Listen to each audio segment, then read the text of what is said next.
Welcome to Dying in Grace, the program that aims to integrate end-of-life wellness and living together as fully as possible.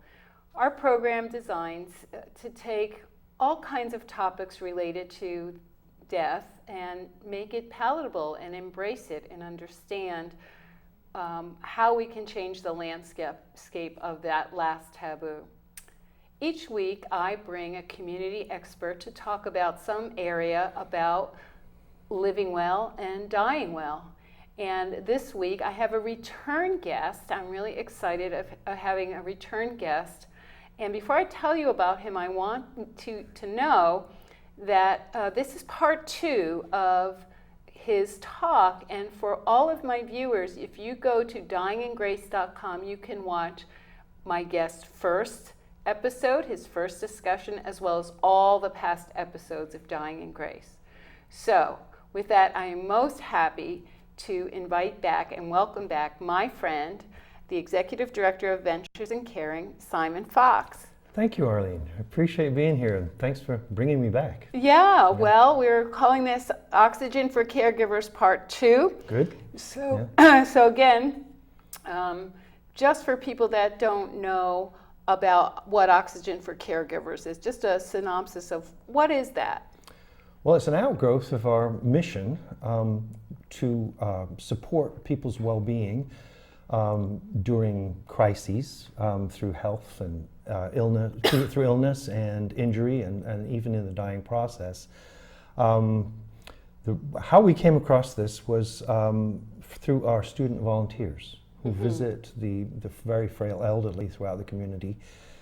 They are also pre-med students, most of them, and they started asking us about, they see their doctors who are 20, 30 years ahead of them in the career path, and they were worried about the amount of burnout they were seeing. We see it with nurses too. So they asked us a very simple question: how do I not burn out? Simple question, harder to answer. So this course, Oxygen for Caregivers, is an attempt to answer that. And so it's for all kinds of caregivers, doctors, nurses, allied health professionals, emergency services, first responders, on what do you need to weave into your life in order to protect yourself from burnout, to build your resilience, and to sustain your own compassion and capacity to care. And what are those ingredients? And that's what the course is all about, because burned out caregivers are not a source of comfort to anyone. No. Right. And I think when we talk about this profession, and this profession, first responders, these days teachers, right. And I mean the field, the stress and burnout is epidemic. But there are some occupational hazards that you've talked about. So can you tell us, what are some of the occupational hazards that happen to people in the medical profession, for instance? Right. I mean, the term burnout is used as a catch-all. Right. There are distinct kinds of stressors, and they're really syndromes. They're groups of symptoms.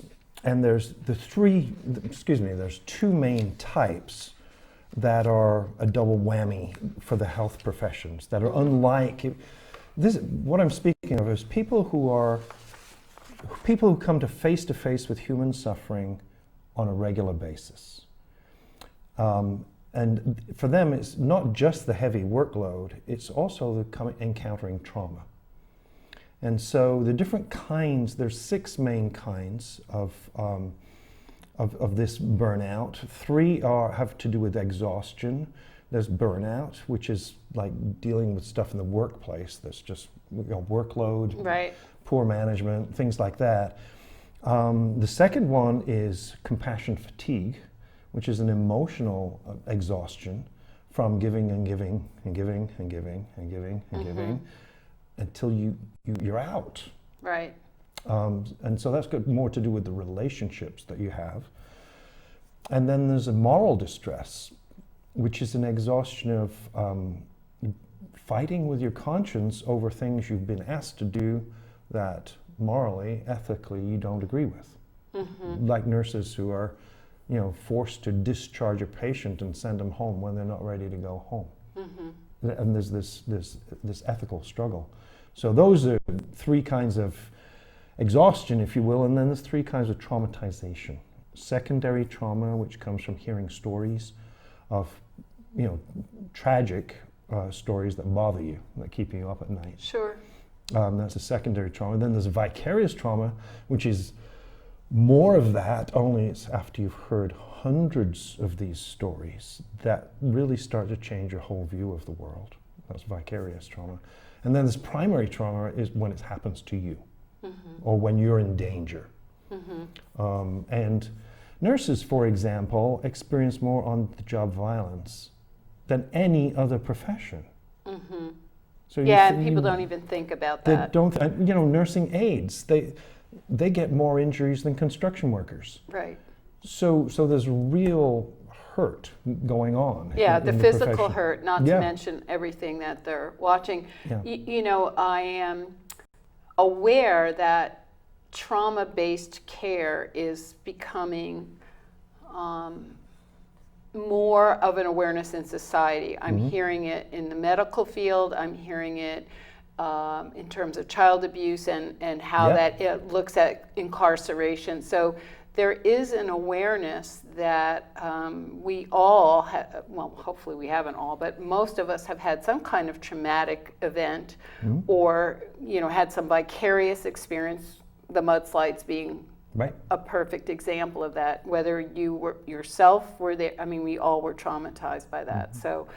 So we have this, and so so we identify the problem, and then what? You have a program. So okay, anybody can say, "Yep, I got it." Right. What is so what do I do now that I know what I got? What's my step? What action can I do to help support myself? Exactly, and that's usually the question. And there's no prescription for this. What we're talking about is how do you move from suffering, whether it be trauma or stress or worry, but how do you move from there to well-being? Because it's the well-being, it's important we don't confuse excellence with wholeness. Because a lot of people, think, well, I'll go run more and exercise more. And this is not a sport. It's about how do we develop this capacity for balance and strength and resilience. And it has to do, it's not got to do with how good you are in a particular field. It's got to do with actually how do you best deal with your own weaknesses. Because that's what gets you in trouble. Right. You're only as strong as your weakest link. Right. And that's usually what trips people up. So it's like, how do we become whole and develop well-being? And it's a journey. It's not a regimen. Everybody thinks in terms of self-care regimens.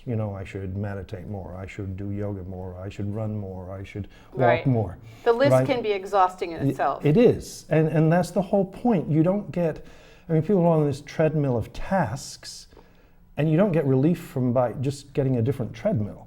Right. Or adding more tasks to it. You need to be able to get off it. Right. And take a break. And so, and it all it's all got to do with attitude. Well, and I wanted to say one thing that I think, I really appreciate what you're saying about striving for, excellence and the confusion of excellence and well-being. Right. But there's also what I see a lot, and I think it's another reason why people get exhausted and burned out, is the confusion between perfection and striving for excellence. To me, striving for excellence, I'm striving for that, I can fail.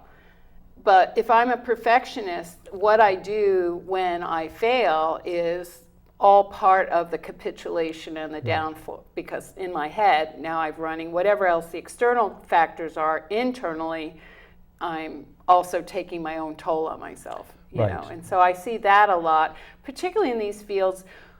You talk about medicine. If you make an error, someone's life could be endangered. So there is almost a hypervigilance that puts There its is. own level of stress in the day-to-day operation that becomes the norm for people. They don't even realize it, Right. So as we move towards a well-being, how do we move towards that? If it's Right. not a list of to-dos of eating right and Exactly. exercising and getting more sleep and all those things that are good ideas, but what Right. is it then? What's the difference here? Well, the difference is Balfour Mount and his team in McGill University in Montreal did a great paper called Healing Connections. And then the subtitle was On Moving from Suffering to Well-Being. And this was a study, it was about terminal patients, but what they were starting to see was quality of life didn't depend on a person's state of health. It depended on something else. And they were trying to figure out what is that. So on a careful reading of his paper, it became clear to me that there were three main things that he was saying that got you to move from however it was that you were suffering to a greater state of well-being. And what they are is you have to be able to do these three things. You have to be able to access your own inner resources. You have to be able to reconcile your own inner pain. And you have to be able to reframe your perception of threat to one of challenge. And so this entire course, Oxygen for Caregivers, is designed to build those three abilities in you. So that you can actually, because if you can't access your inner resources, in order to do those three things, you have to develop new senses. You have to have a self-awareness. You cannot do this blind. Somebody would say, well, I don't even, what is an inner resource? Exactly. What Well, is how within can I, even? I don't what even, is that? right. So Right. what does the course tell me about my inner resources? Exactly. Well, it helped. This is a journey of self-discovery. So you could, it's a course, but actually it's a journey of self-discovery, and who you're studying in the course is mostly you. Right? So it's skillfully designed to help you understand in plain English, without using psychological terminology, how to do this, and how to build self-awareness. There's 4 different kinds of self-awareness that help you to see what you see, and hear what you hear, and feel what you feel, and know what you know. Be able to do that, and actually practice it. And then there's this whole idea of this sense of inner balance.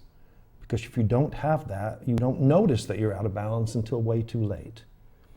And there's also this sense of inner connectedness, where you feel that you have strong lifelines to your sources of renewal. You've got strong links.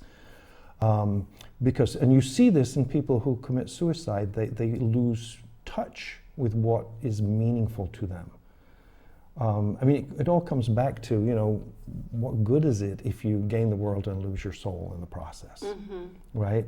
So it's all about what is it that's feeding your soul, what actually helps you in a very real way that will stand up in the face of death or stress or tragedy. So that's and who we've interviewed dozens and dozens of people for this program, and they were all experienced, and actually what I'm proud of is that it's evolved out of the Santa Barbara community. These are caregivers in the Santa Barbara community who have been sharing their wisdom.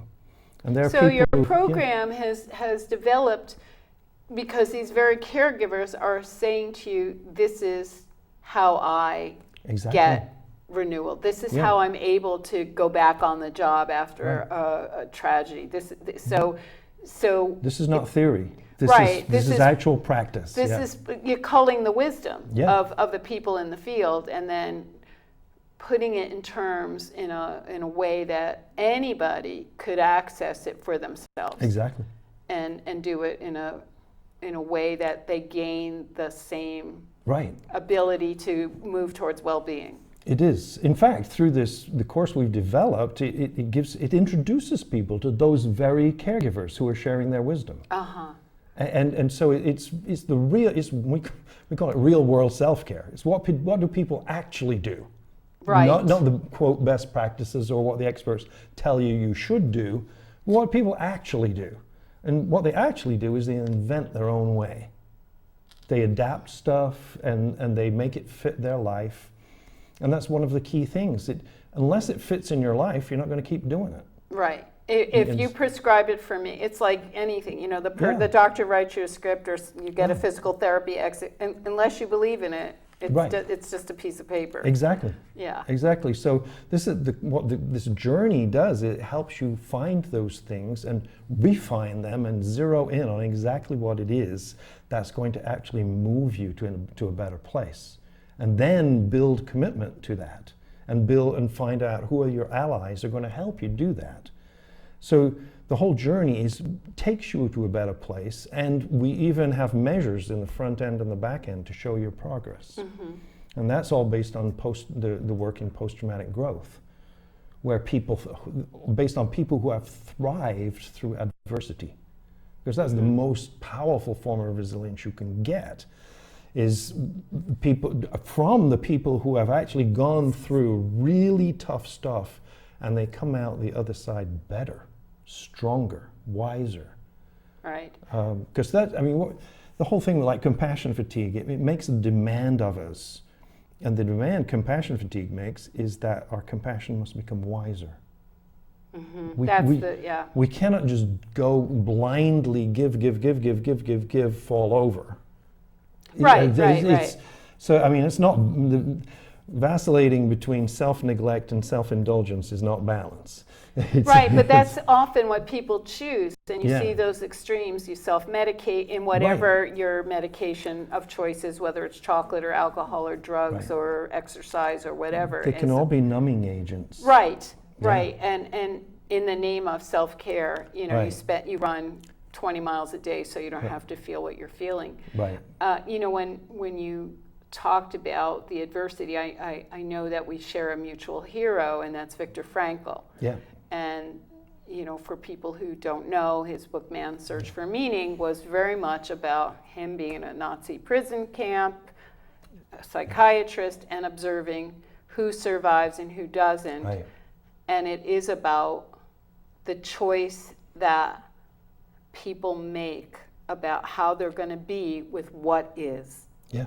That's really what you're talking about to a degree. Precisely. No, that's it. That's what it comes down to. And for Frankl to say that, that you can choose your own attitude when he was in Auschwitz. Right.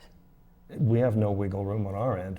If he can do that there, right? Right. It's I'm busy. No, you have a choice. Right. And it's kind of that stimulus response, and people go, well, it's a reaction. It's a reaction. Well, no, there is a beat in there where the reaction can be shifted to a response. It can indeed. And I think that's essentially what this program is helping people do. It does. The choice.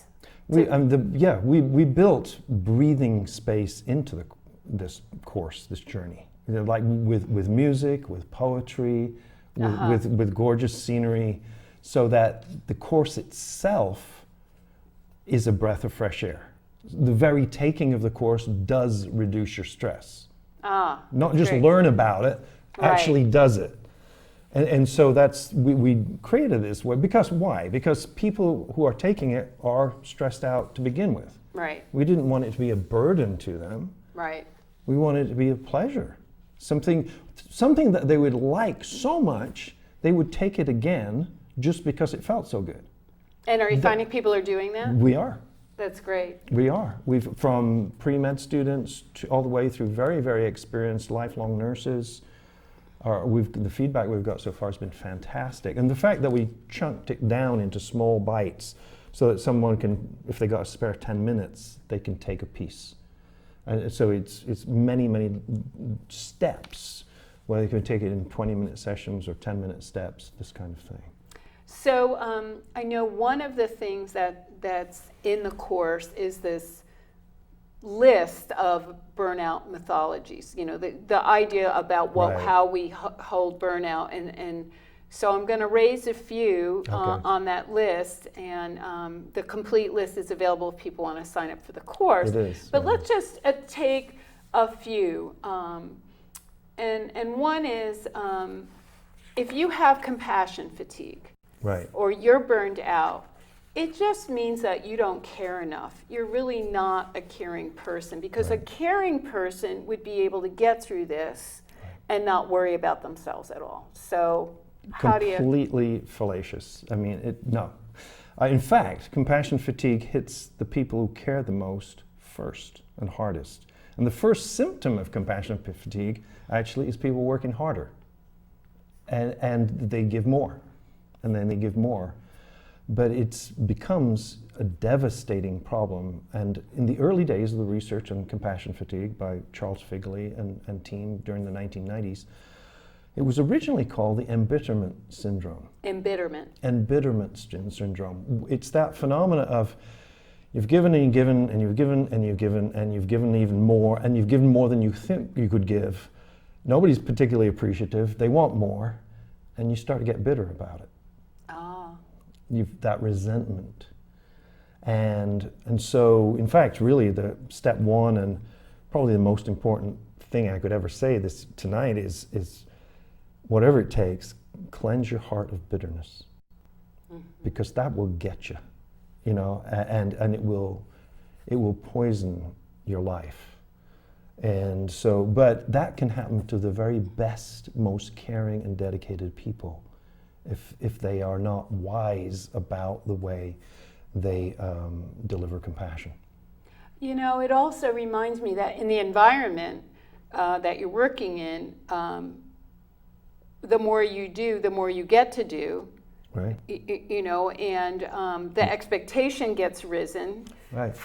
So you're the one. So it's kind of like, oh, give it to Simon, he'll do it. Right. That more kind and more of with thing. Less and less. Yeah. And then there's that rescuer mode you come into, like, well, if I don't do it and they're not doing it, who will do it? Right. And it becomes then it's not service anymore. It's resentment. It's resentment. rescue. It's coming out of a false set of identity, really. Yeah, and on top of that, you make mistakes. Yeah. And you hurt people. Yeah. And sadly, the number 3 cause of death in the United States is medical error. Wow. After cancer and heart disease, more than Alzheimer's, more than terrorism, more than anything else, medical errors. Well, and so the whole idea of first do no harm is being violated. Wow. And so there's some very real world consequences of this that are tragic. And that's why caregivers need to look after themselves, because, as Father Richard Rohr said, pain that's not transformed is transmitted. Well, it gets transmitted by you making mistakes. Right, that's a very concrete way. Yeah. And Atul Gawande's written about that too. He has, and that works.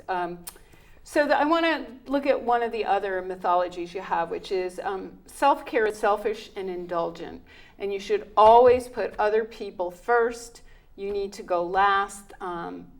Right. You should feel guilty if you're taking time for yourself. I think of parents, particularly moms, who could identify with that. What's the answer for that one? Well, again, it goes back to what I said before. It sets you up to make mistakes. So the very people who are in your care are going to get hurt because you're not thinking clearly, because you're exhausted. Right. Or you're emotionally out of balance because you've given way too much. Right. And so you make stupid decisions, or just impulsive ones, right? Got it. And it hurts people. So putting some energy into self-care and developing your own well-being and your own wisdom about it will help everybody in your care. It actually makes you more competent. So I want to address one last one, and you sort of touched on it with the class.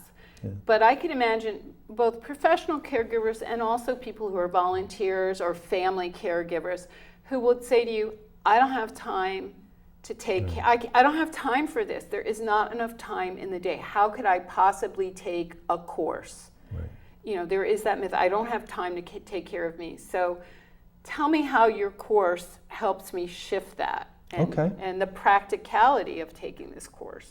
Right. Well, yeah, it does go back to what I said. You don't have time not to do this. Because okay, so you don't have time to look after yourself, so you get sick, you get emotionally out of sorts, your life's going to be shorter. Right. That's less time, right? Right. I mean, the bottom line is we all have 24 hours in it every day. It's up to us what we choose to do with it. And we can live it in a way that preserves balance, builds virtue and character, and makes us more competent and able to care for others. Or we can try and burn the candle at both ends and find ourselves way out of balance, making bad decisions, and hurting ourselves and others. So we, in our time left, Yeah. how can people access this course? Because I Right. think now it's online, if I It is. understand it. So, Well, yeah. so tell people what they need to do and how they can take small bites. You said you could do 10 minutes of it. Right. What's the total time of the course? 8 hours. Okay, so But it can be split, and you can do it at your own pace. So it's a self-paced program. It's accessible anywhere, anytime. So anytime that works for you. and it's accessible on your website. Yes, you get to it at adventuresincaring.org, Okay. and it's right there. Just scroll to the bottom of the homepage. It's there, and you can sign up. You'll have your own account set, so you can measure your progress as you go.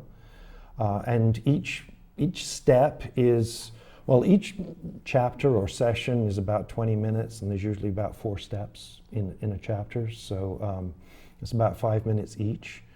And it's a powerful thing, and I don't know that there's anything else quite like it. But we've designed it so it's a truly enjoyable thing. It's applicable to professional caregivers, as we mentioned, doctors and nurses, So allied Simon, health. we're going to have to stop it right Okay. there. But Right. thank you, adventuresincaring.org. And I would like to thank my crew, Michael Nicholson and Elliot Jacobson, and also TVSB for allowing me to do this program. If you'd like to see Simon's earlier version, you can go to dyingingrace.com. We have our wonderful book of living love, and we'd invite you to Great. write the name of someone you would like to remember in our book. Simon, thank you so much for being here. Once again, enlightening and so much to share. Thank you.